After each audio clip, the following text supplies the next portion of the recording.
Do not adjust your television sets. No, I did not move to Minnesota. This is Waco, Texas. And we are having one of the coldest spells we've had in modern history.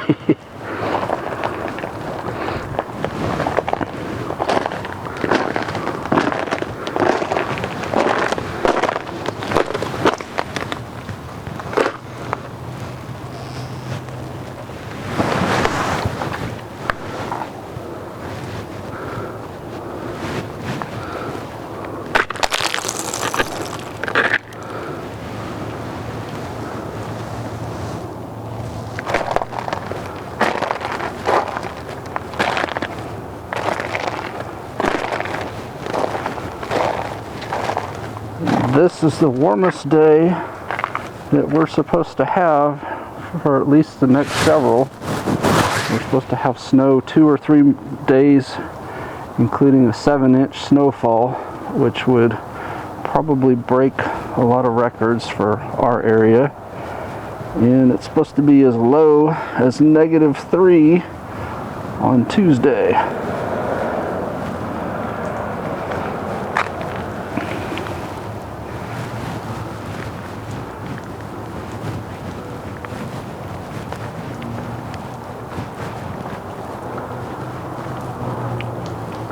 But happy birthday to me. I turned the big 52 today, and I'm stuck with this ice cold weather. Instead of being able to go out and have some fajitas or something like that, we'll be home cooking. It's really probably not safe to drive for Texans. I know you northerners that live in this all the time probably laugh at us, but we laugh at you when you close down because it's 90, so there is that. So right now a lot of it is melting for some reason, even though it's about 25 degrees out here. But like I said, this is the calm before the storm. We're supposed to get a lot colder and a lot of snow, so we will see. Even my air conditioner / heat pump is not enjoying this weather. I don't think my son will be riding this anytime soon. Look at that ice. The backyard is arguably worse than the front.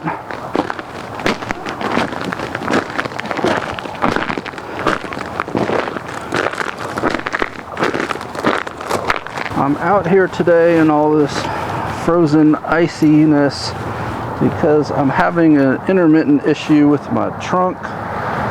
Basically, the symptom is when I pop the trunk electrically, not with the key, it doesn't seem to fully reset, and then I can't close the trunk. And the fix is to turn the key or to keep popping it until it fully resets itself.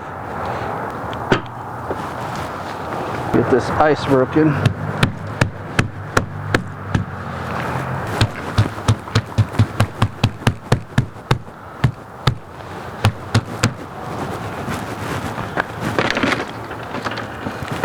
Wow, that is heavy.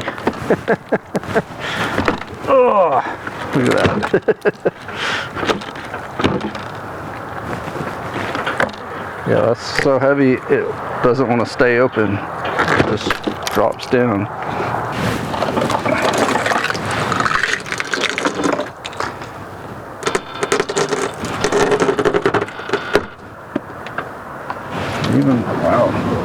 Even from up high, it still just drops down.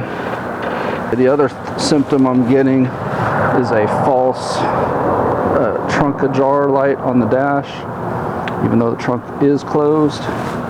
And then again, I'll have to open and close the trunk, and then that light will go away. Look how thick that is.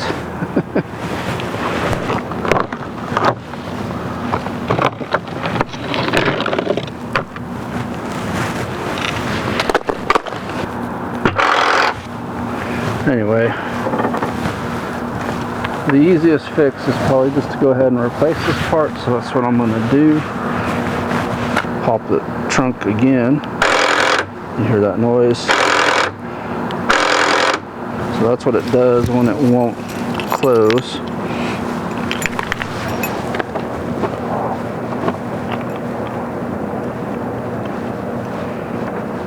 And that usually will fix it.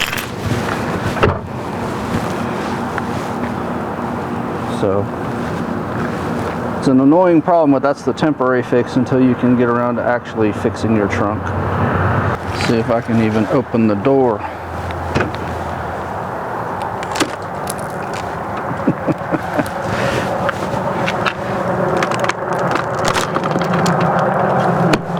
Not too bad. There's the tire pressures and temperatures. They've all dropped.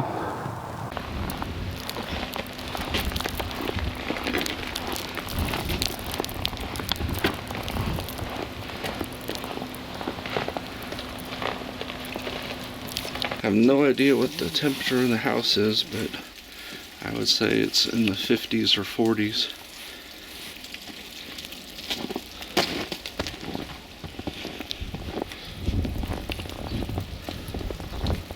But this is some real snow. This is very powdery. We don't typically get this.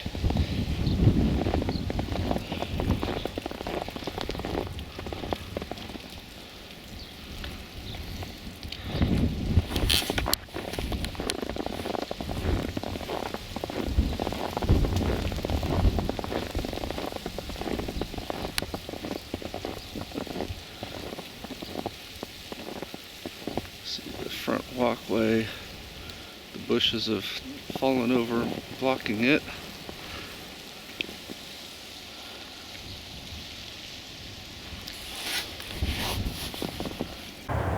We ended up with 8 consecutive days below freezing.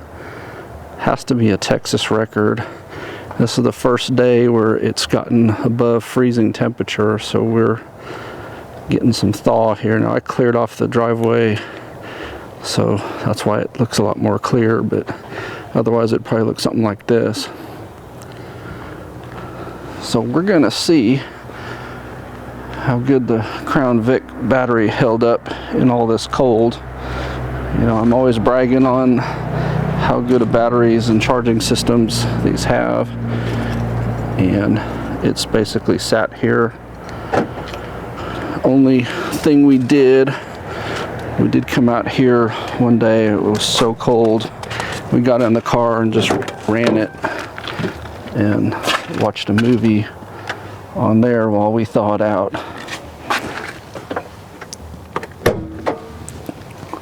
This is the only casualty we had.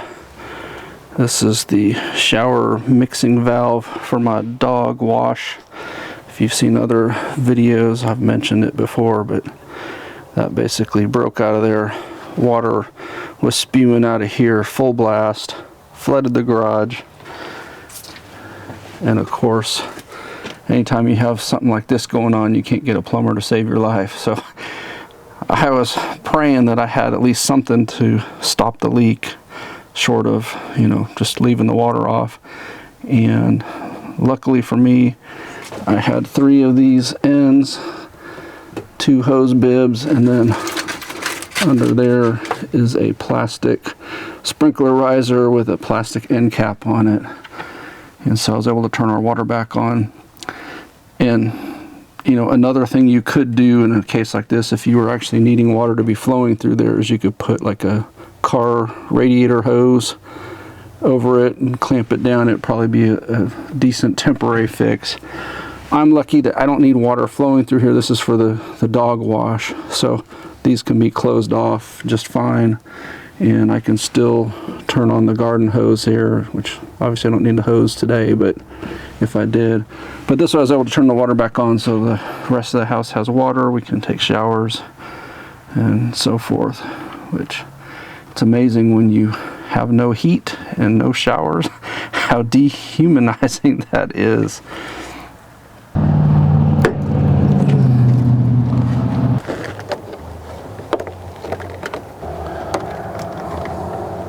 in the moment of truth. So at 11.96 or 7, so probably enough to actually start, but not ideal. Give it a little 10 amp boost.